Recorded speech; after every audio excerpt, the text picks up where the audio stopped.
with your new friend Ty. Hey guys, welcome back to the Tea Party Podcast. It's the podcast where you find new friends and new music. This week, I am joined by the frontman of a Boise, Idaho-based band that is set to take the Farmjam stage this weekend. It's a family affair for Tylor Ketchum, and he is here to tell us all about Tylor and the Train Robbers. How the heck are you, my friend? Doing great, man. Looking forward to it. We are excited to see you up there, excited to get to meet you in person, and really excited to learn about you and the Train Robbers. And we'll tee off with Tylor next. It's time to tee off with Ty and today's guest. Here comes the first four. Okay, here we go, Tylor. First question of the first four. If you couldn't be in the entertainment industry, what job would you have? Oh man, if I couldn't be in the entertainment industry, it would be, I don't know what I do. I worked as I built commercial trailers for a while on like an assembly line for a few years, and it was mostly labor jobs before this, which I'd never trade for playing music and being in the arts. I could definitely understand that. But if it wasn't an option, I'd probably be back doing some sort of a labor job. Well, then it's a good thing this is working out for you, because this seems much more fun. Yes, much more fun, and I get to see a lot more of the country. Hey, how about this? If we give you control of the music at a party, what's the first song you're going to play for everybody? Well, the party would probably die pretty quick, but I always like putting on the songwriters like Townes Van Zandt and Blaze Foley, and that's the stuff I'd like to listen to. But that's kind of, sitting around listening to music. If it was a party, I like some of the newer guys like Turnpike Troubadours and some of that style, like some of the stuff coming out of Texas and Oklahoma. That's great music, good lyrics, good party music. Definitely, and depending on the party, I mean, I've been to plenty of parties where that songwriter music hits just right. Everybody's just fine. Those are my favorite parties. Okay, here we go. Question number 3. If you could bring a fictional character from a book, TV, a movie to life and hang out with them for a day, who would it be? Oh, that's a hard one. Could be from a song? Yeah, anybody fictional. Oh, man. Hang out with them for a day. I'd say, oh, geez. For some reason, that one's a tough one. I promise. The rest of them will be easier than this. A character, nonfiction character. Let's see. How about A Boy Named Sue from the Johnny Cash song? Okay, there you go. Pretty interesting. Growing up. Yeah, I can get behind that. I don't know. Okay. He probably got some good stories. Oh, definitely. Oh, for sure. Okay. Last question of the first 4. If you could have an unlimited supply of anything, whiskey, tacos, guitar strings, scotch tape, whatever it is other than money, what would it be? Can it be green also? There you go. We're in Washington. Right? If I could have, it would probably be guitar strings or picks, honestly, because that's what I go through the most.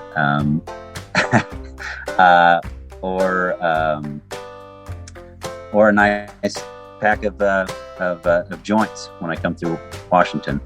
You know your audience, my friend. That's That'd be nice. Perfect. That would be nice. Tylor, man, thank you so much for playing along. That was the first 4. And before we get to know about the whole band, give us kind of the Cliff Notes version of growing up yourself, and how did you get started in music? Well, my mom, she played music from when I was just a baby, and she sang and played country music. And I learned a lot of my first chords from her, and cousins and uncles that also played. And then once I started, my brothers started pretty quick after that. So it became kind of a competition. So we were always going back and forth with each other. But our mom was always there to help us, learn how to sing and sing harmonies and play the guitar and things like that. And that's kind of how we got into it. And then started a little band as kids and played in some of the local towns around our hometown of Helix, Oregon. That's where we come from. And that's kind of how it all started. We just started getting gigs like that until we got out of school. And like I said, I had a real job for a few years, playing music on the side, and then moved to Idaho. And then my brothers shortly followed me after that, after they got out of school and whatnot. And then we just started what we're doing now and kept building it. So how did the Train Robbers come about? For those that don't know, it's made up of your brothers, Jason and Tommy, and your father-in-law, Shoes. And I guess before I get into that question, you know how he got the nickname Shoes? Well, I do kind of, and I usually let other people tell that, but this is like the short version, I guess. He moved from Idaho, or to Idaho from New York, or he came from Brooklyn and that area, and probably 30, 40 years ago is when he moved to Idaho. And there was a lot of country music in Idaho at that time, and people that we really look up to now that he met back in the day. And I think he got invited up on stage to play with some people. And I think he was the only one on stage wearing Converse tennis shoes, and everybody else had boots on. So they started calling him Johnny Shoes. I think that's a pretty accurate story. That is a fantastic name. I feel like I have to ask him directly at Yeah, Farmjam. He's probably got some more details, but that's the one I've heard over the years. And we've also got a pedal steel player now too, buddy of mine, Ryder Saran. So we're a 5-piece now, but yeah, that's the Johnny Shoes story. So what brought you guys together as Tylor and the Train Robbers? What was that like when you guys finally decided to put this band together? Well, like I said, when I first moved to Boise, I was all alone, and I was trying to put together a band at the time, and I met Johnny, and pretty quickly within the first couple of years, and we had gone by the Bushman Brothers. That's my little brother's last name. And I was trying to come up with a new name, and I've always heard the story from my dad and my grandpa that we were related to this train robber from the late 1800s, Blackjack Ketchum. And I didn't know much about it. I knew there was a book out about it, and I just really heard the story from family. And it was at Pingilly's in Boise, Idaho. It was one of the venues we were playing, I remember. And they had a little marquee out front, and they asked me, well, what do you want us to put on it? And I was like, and I'd been kind of kicking around some names. And for that night, I was like, how about we put Tylor and the Train Robbers and see if it sticks? And it was catchy, and people liked it. And once we had a t-shirt, then it kind of stuck. That's how it works, right? You get that t-shirt, and now it's forever. Yeah. I know so many guys that like try to start a band, and they have this band, and then have it for a few years, and they're like, well, it's not working out. I think we're going to change our band name. It's like the worst thing you can possibly do, because when you get some people behind you and switch a name, it's like they don't know where to go. And I always feel like my advice to people that do that, they should just stick with one name and write it out. Yeah, well, and I think it's working for you guys. It looks great on a marquee, looks great on a festival poster, like Farmjam. You guys are going to be there this coming weekend when this gets released up in Colville, Washington. And I do want to talk about that, but before that, I want to give everybody what's that? They spelled my name right too. That's always something that's a little weird about the name. My name's spelled with an O, and so I get a lot of Tylor and the Train Robbers, but that's okay. I will tell you. So my name is Tylor with an E, and trying to write out the questions and the prep that I had, every single time it was ER. I'm like, nope, that is not right. Well, it was funny when you sent me the message to do this thing. Johnny and my wife's last name is Pisani. Mm-hmm. So it's kind of a small world, right? At first when I looked at it, I was like, oh, Pisani. Oh, no, that's not right. I did the same thing when I saw Johnny's name. Yeah. I was like, oh, is that? Oh, yeah. But going back to Farmjam, I want to talk about that in a second. But first, I want to give everybody kind of a taste of what your guys' music sounds like, so they kind of have an idea of what we're talking about. And the first song we have here for everybody is called "Staring Down the North." Give us the story behind this song and what the writing process was like. This one was a little different than, when we're working on a new album, I usually have a fresh batch of songs that I'm working with. And Staring Down the North was one that I'd had since I was just out of high school. And I had the guitar part. It's kind of got like a bluesy guitar intro to it. And I'd been messing with that for years and had several different versions of it. And then started putting words to it.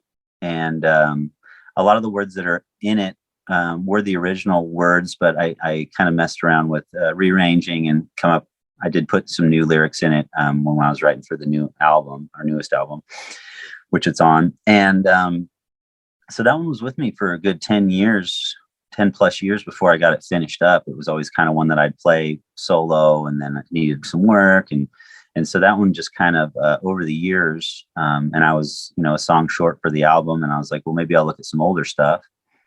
And that one popped up, and I'm happy with how I changed it up, and it came out pretty good.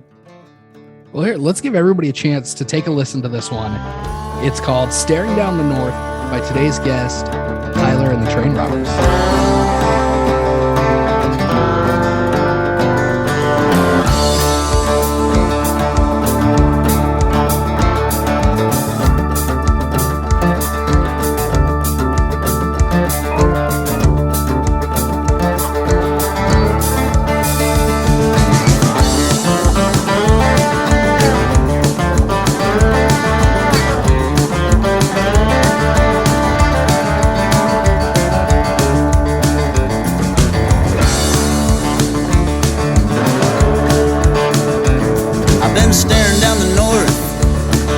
Looking up the south, I wanna send a good vibe, spread it through the word of mouth.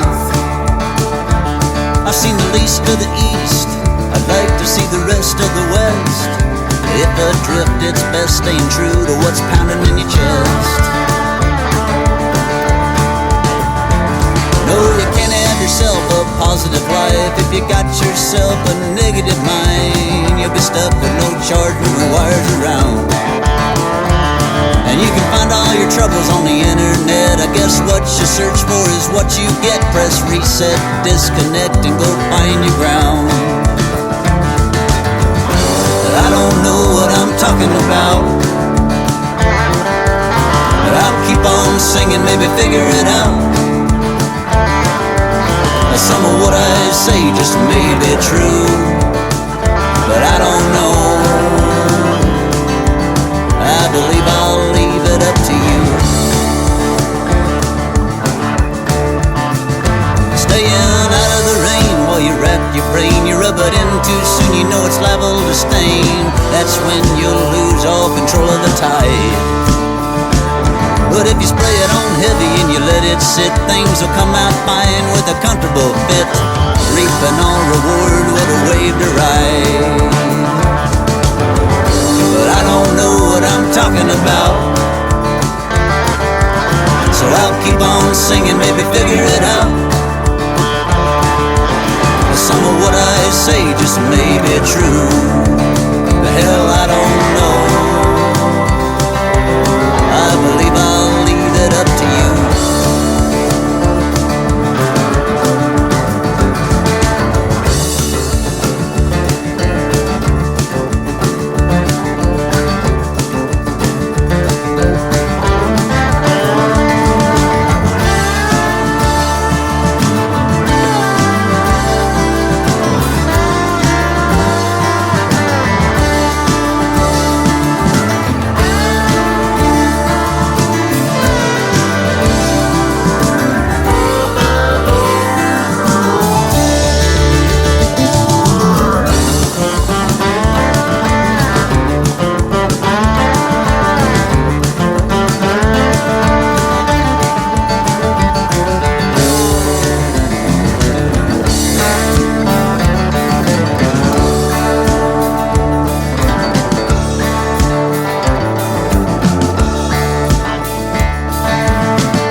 You spend your time living for reason but refusing to rhyme. It's a high cliff to climb bound to leave you torn. But it ain't for me to say what's right from wrong. My mind starts turning while I'm writing a song. I've got to draw you in early, then leave you needing some more. I don't know what I'm talking about, I'll keep on singing, maybe figure it out.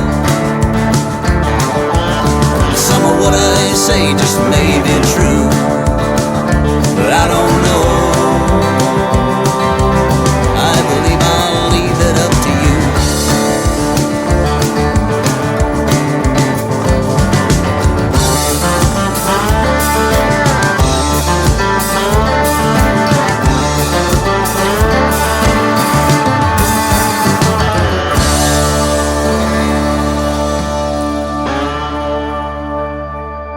one was called Staring Down the North by Farmjammers, Tylor and the Train Robbers. You can still get tickets to Farm Jam at farmjamfestival.com. But joining us today is Tylor Ketchum himself.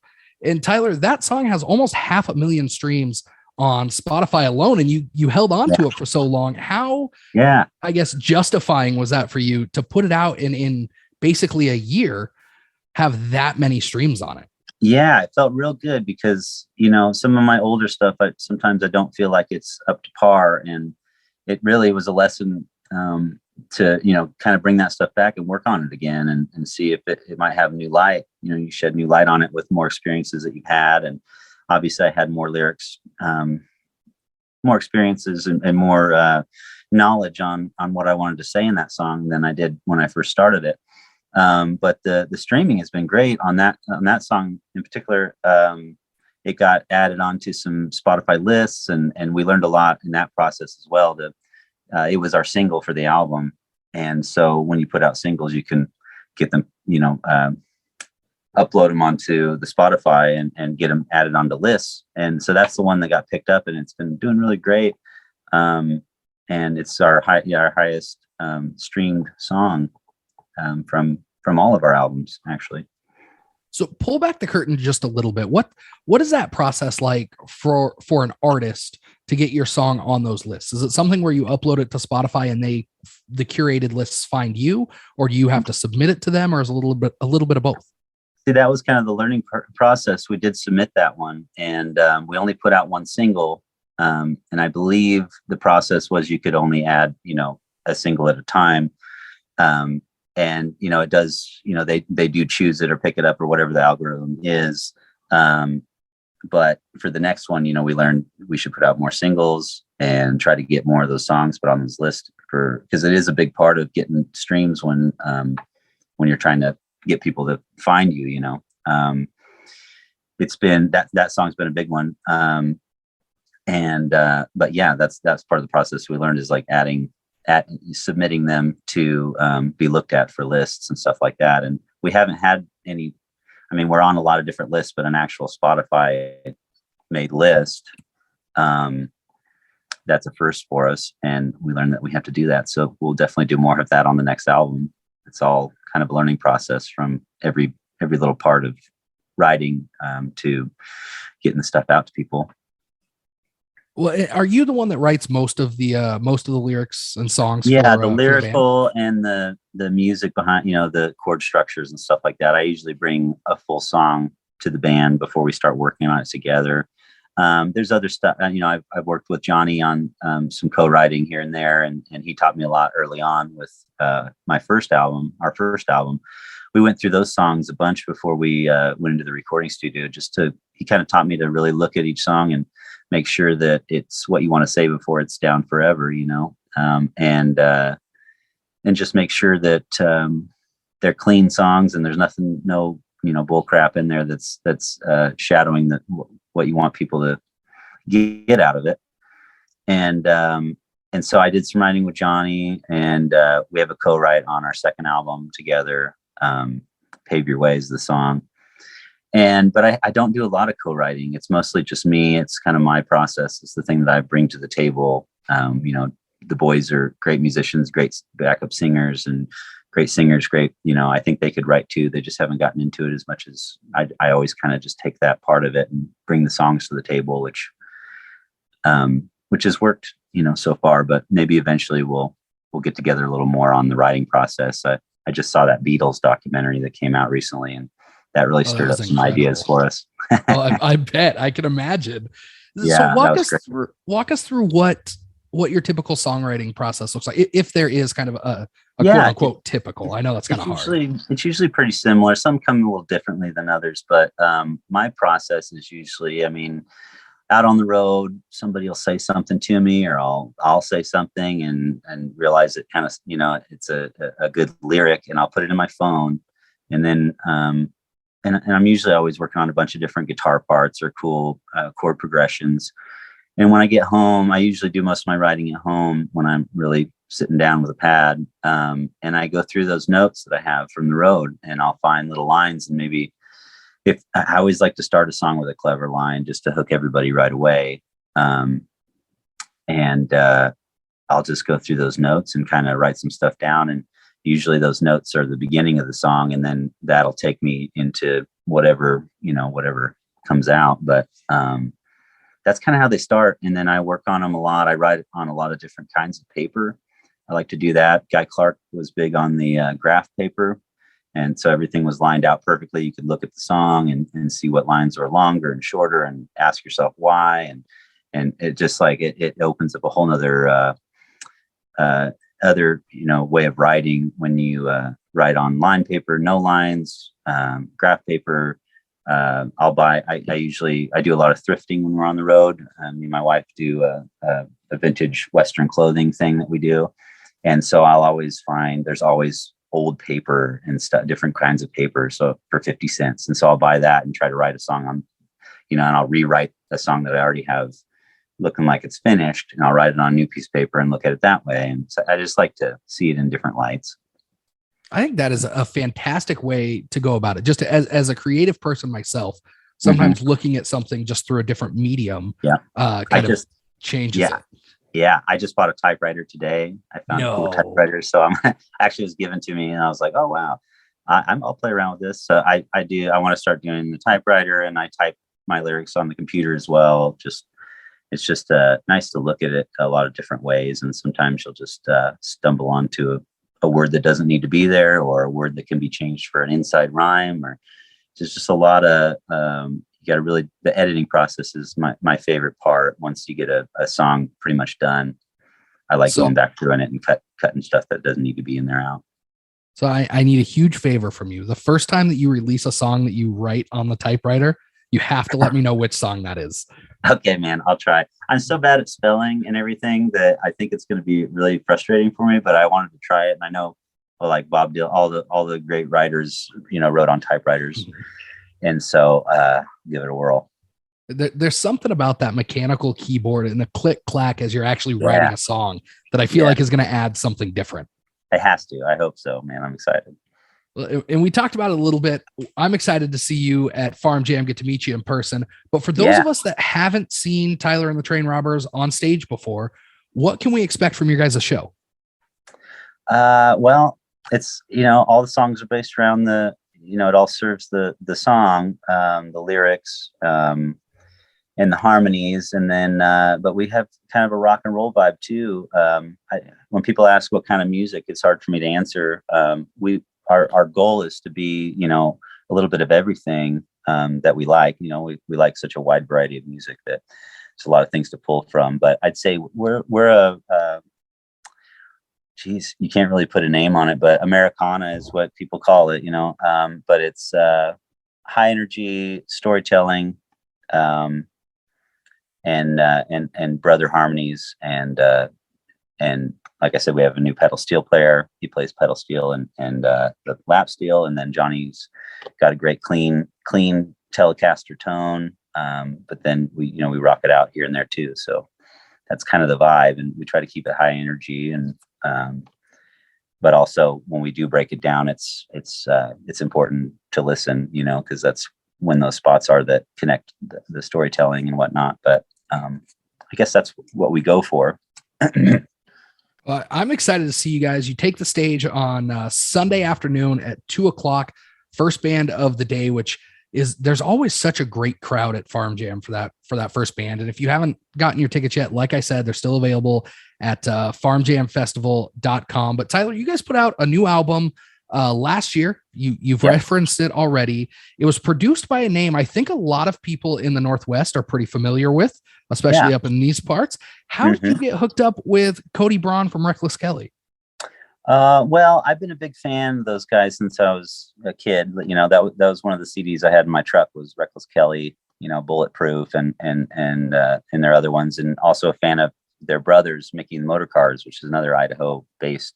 They're in Austin now, but they come from Idaho. And I was just a big fan of the brother harmonies. And so we were always fans of them as kids. And then I started going to the Braun Brothers reunion, which is an annual thing in August in Chalice, Idaho. And just as a fan, I'd get a ticket every year and go with my friends. And that was always like a big dream of mine to play that festival, because it was like all my favorite bands were always there, that weekend. And so that just kind of became my goal. And when I moved to Idaho, I got to open up for the motor cars and got to know Mickey and Gary, those guys, Cody's brothers. And just over the years, we became better friends with those guys and opened as many shows as we could for them when they'd come through town. And then I met Cody, and eventually we got asked to do the festival. Over the years, we've been wanting to do it for so long, and finally we got the chance to do it in 2019. And that's when I started hanging out with Cody a lot more. And he just kind of became interested in the music and said, maybe you'd want to play on something sometime or work on some songs or something. And then the pandemic hit, and I was like, we were in the fortunate situation to not have an album like coming out right then. We were still in the process of writing it and figuring out what we wanted to do, which was very lucky. And so we had some time at home, and I called Cody and I said, hey man, would you be interested in producing? Because I knew he had produced a couple albums in the past. And, he knows the brother thing, sibling harmony. And he grew up in Idaho and knows all our favorite, old timer artists, Pino Bennett and the famous Motel Cowboys and Kip Attaway. And those guys are people we really looked up to. And he'd recorded with them in the past and grew up with them. So I thought it was the perfect thing. And we brought in one of the Motel Cowboys, Robbie Matson, to engineer, which he had also worked on a lot of Reckless Kelly stuff in the past. So they knew each other really well. I knew I had the perfect Idaho team. We wanted to record it in Texas originally, but it just made things easier with the whole pandemic to do it at home. And Cody has family here too. So we came out and did it in about 9 days during the pandemic. And then we sat on it for a while until we could actually tour on it. So we held it until we could get back on the road, and then we released it last July. But so, yeah, I just kind of became friends with those guys over the years from doing the festival and getting to know them. And then after the album came out, they took us out on a couple-week tour on the East Coast, which really helped us, get to play theaters and bigger venues and get in front of their crowd. And so they've been a big help. And, I definitely want to work with him in the future again. But it was a great process. It was a lot of fun. Learned a lot. The album came out fantastic. I've been listening to it for the last couple of weeks, kind of getting ready for Farm Jam, but also because I just enjoy the dang album. Thanks, one of the songs that we have again is off of that album. It's actually the title track off of that album called Non-Typical Find. What was the writing process for this song like? This one was great. I always love to put a story song. Like I always seem to each album, the last two anyways, I always kind of seem to come up with this song that just won't stop. And you can't tell the story until you tell the whole story. And this Non-Typical Find song and the Ballad of Blackjack Ketchum are both over 6 minutes long. And you're just kind of, once you get into the first person of a story and you're telling that story, you just have to feel it out until it's over. And this one was inspired by a buddy of mine that I used to hunt with and stuff back when I was in Pendleton, Oregon, when I was living there still. And I was back home visiting. I had my bachelor party. I was getting married, so I got to go home, and we had a party at his cabin, and he was telling some stories. And he was saying that he was horn hunting on his parents' property, which is looking for, sheds off of deer, and so they drop their horns every year. And so he was out doing that, and he came across these human remains in the woods. And so he called it in and had to hike, the police down there and do the whole thing. And they had mentioned that there was another body that was found a few years earlier in this similar area. And, maybe they were connected kind of thing. And he never ever found out what was going on.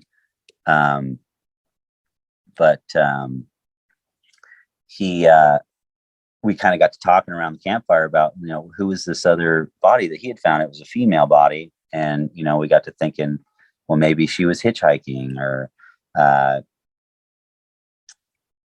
who knows what the story is. So I kind of came up with what could have happened and what did happen. And a few months later, I called him and I said, hey man, I've been writing the song. Can I use this story, and I'm going to use you in it. So he's basically the character that starts out in the song.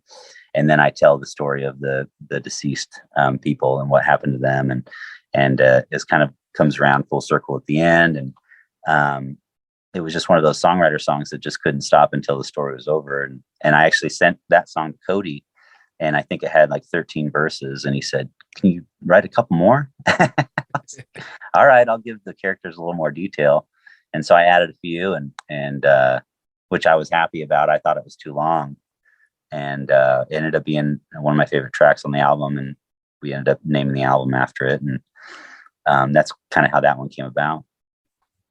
Well, having listened to the song and heard the story, knowing that it's a true story and that there's actually something behind that, makes this song so much better. So let's give everybody a chance to listen to it. This one is called Non-Typical Find by Tylor and the Train Robbers. I saw a rib cage reflecting from the sun, just like the last mule deer shed had done. It was just down the ridge across from my folks' place, so I approached with hope and a hike of a steady pace. Well, it could be a cow or a buck that didn't make it to spring, dear casualty of a cat with a circling buzzard scene. I hiked downward to the bottom near the creek and up the other side. I was coming up close, preparing for a typical find. I had my gun on my hip and my dog by my side. And them's the only two things I need for me to survive. She saw a red Corvette reflect from a small town moon. It weren't the first fast car she'd stuck her thumb out to. He just came into some money, spent a little on a brand new ride. She thought he looked a little crazy, it was flirting with her mind. You see, she felt finished with her family, it all seemed so out of hand. What's another bad decision? At least it's something they could understand. So when he pulled across traffic along the left-hand curve, she ran her finger across the hood and jumped in without saying a word. She had her purse hung on her hip, brand new man by her side. Them's the only two things she'll need so she can survive.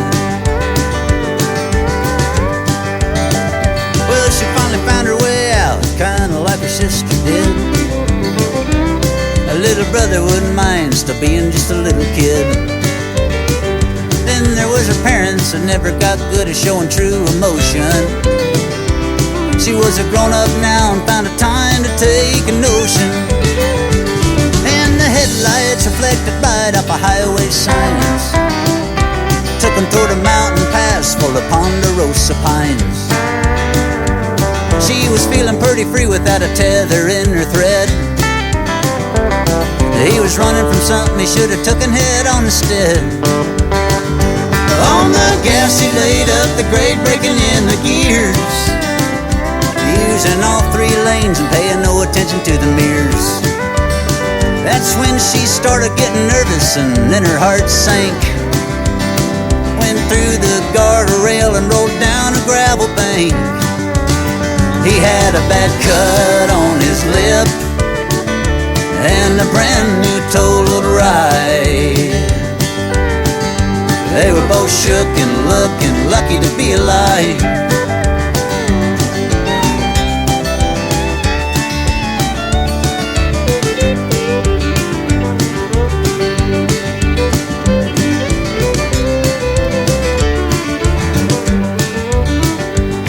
What a message, did their best to reflect on what was done. First flung through a window, now wishing for a rising sun. It gets cold out in the country, especially close to winter time. With the wrong direction, he lets you in with fear of being left behind. Still on the run, he hightailed it to the trees, with no care for where she fell or attention to her pleas. Wait, it's a different kind of darkness in the woods, it's a brutal attack. Why not head back toward the highway? It's a case I guess will never crack. She had no witness to her trip, her alibi of any kind. She was lacking all one would need to succeed to survive.